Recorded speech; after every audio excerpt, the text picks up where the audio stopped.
Mesdames et messieurs, bonsoir. Plusieurs d'entre vous connaissent mon nom. Cependant, aucun de vous ne m'a jamais rencontré. Je suis quelqu'un du passé, mais je vis aujourd'hui ainsi qu'au futur. Je suis un inventeur, un rêveur, un aviateur. Tout ce que vous allez voir ici sont mes mémoires. J'ai vécu à une époque aussi excitante que la vôtre. Quand les hommes rêvaient de voler, j'en ai beaucoup rencontré en France. Des hommes comme les frères Montgolfier, Jacques Étienne et Joseph Michel, avec leur idée géniale de faire un ballon primitif en soie quand devant Louis XVI et Marie-Antoinette, ils ont montré au monde qu'un canard, une brebis et un coq pouvaient décoller et planer à une altitude de 1830 mètres, suspendus seulement par l'air chaud et des courants, des adorables courants. La curiosité des frères Montgolfier a ouvert le chemin à de nouvelles expériences, jusqu'à Clément Ader. Clément était fasciné par les oiseaux et par les chauves-souris. Il ne s'est jamais arrêté de penser aux chauves-souris avec leurs ailes géantes qui battent de haut en bas.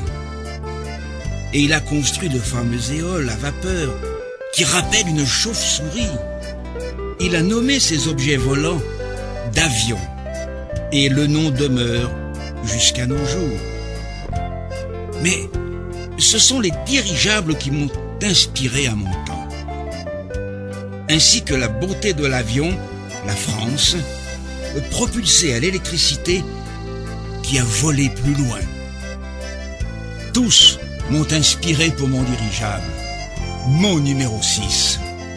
Ah, ça a été un voyage magnifique vers la Tour Eiffel. Au départ de Saint-Cloud, Paris était glorieux vu d'en haut. Et il y a eu ce jour, à Bagatelle, 14 bis, la demoiselle. Après ça, la révolution a commencé. Gabriel Voisin et son planeur remorqués par un bateau sur la Seine.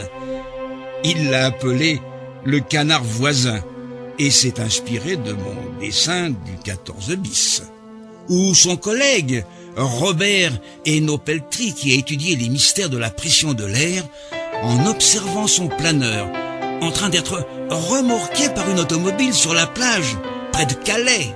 Et mon cher ami Louis Blériot, qui a croisé le canal de la Manche. Après 10 minutes dans l'air, il a constaté « Je me suis perdu ». Et il a quand même atterri sain et sauf. Qui aurait imaginé 2 ailes? Gabriel s'est associé à Henry Farman pour produire le premier avion avec des ailes à double pont, le Voisin Farman 1. Je vous ai accompagné, mes amis, en France et mes compatriotes au Brésil. J'ai accompagné un progrès inimaginable, la conquête du ciel à une vitesse supersonique, des avions à réaction croisant le monde, des aéronefs d'une taille qui défie mon imagination, des avions auxquels je n'ai même pas songé. Comme celui-ci qui est en face de vous, un avion qui transporte 100 passagers avec beaucoup de confort, ouvrant de nouveaux marchés. Ce jet qui permet de voyage vers un plus grand nombre de villes, avec une plus grande fréquence.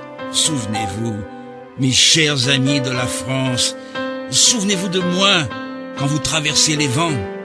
Dans ses ailes, dans son âme, il y a l'esprit de tous ceux qui se sont aventurés avant vous.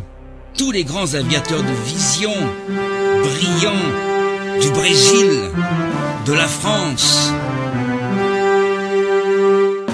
Mesdames et messieurs, voilà l'Embraer 190.